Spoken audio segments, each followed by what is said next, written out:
بسم اللہ الرحمن الرحیم کونگ چھوئی گاس زمین سونا بند جنت ہے گچھی کرئی کر سورگس بر پٹ درخت طوبہ صحبا سرگ کوئی گاشر برگن سارنی لکھت کلمہ لنج چھس سیم گوڑس زر مولن تل چھس ناگ رادا ساد تتھ نابد کند شکر بند ید کرئی ہند چھی مرادا دہ کھت دہ ریاضت کر۔ اس کلام میں شیخ العالم شیخ نور الدین نورانی رحمۃ اللہ علیہ فرماتے ہیں کہ زعفرانی سبزہ زار اور طلائی زمین ہوگی جنت کی، جسے حاصل کرنے کے لیے اے بندگان خدا تمہیں عمل صالحہ کرنی لازم ہے۔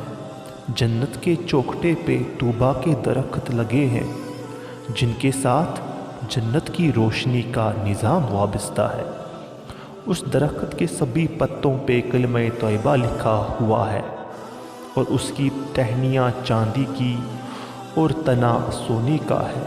اس درخت کے جڑوں تلے ایک چشمہ ہے جس کا پانی کند و نبات جیسا شیریں ہے۔ اے بندگان خدا، اگر تمہیں اسے حاصل کرنے کا شوق ہے تو دن رات اسی کی ریاضت اور عبادت میں مشغول ہو جا۔ آپ رحمۃ اللہ علیہ آگے فرماتے ہیں لعل یاقوت زمرد کنندنا تتچوی کنیو کن گوہر بہناوی بندن گونہ گونہ کرارک لعلن ہندی امبر گریشن بگی آسن دانا درشن ہاوک کاسک زر صاحب ستارن آستیوت مانا یت آفتابس زونی کروفر۔ یعنی یہ بہشت لعل و یاقوت اور زمرد کا بنا ہوا ہے جہاں پتھروں کے بجائے گوہر ہوں گے۔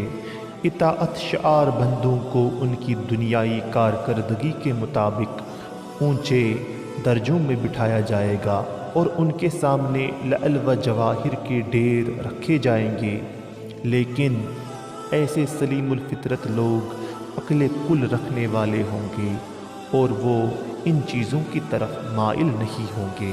الغرض باری تعالیٰ ان کی آرزو کے مطابق انہیں اپنے دیدار سے نوازے گا، اس طرح انہیں اپنی مراد ملے گی۔ قسمت والوں کی وہاں قابل دید تعظیم ہوگی، اور جس طرح سورج اور چاند کا جہ جلال رعب دعب یہاں دیکھنے کو ملتا ہے، اسی جہ جلال رعب دعب کروفر کے مالک وہ لوگ وہاں ہوں گے۔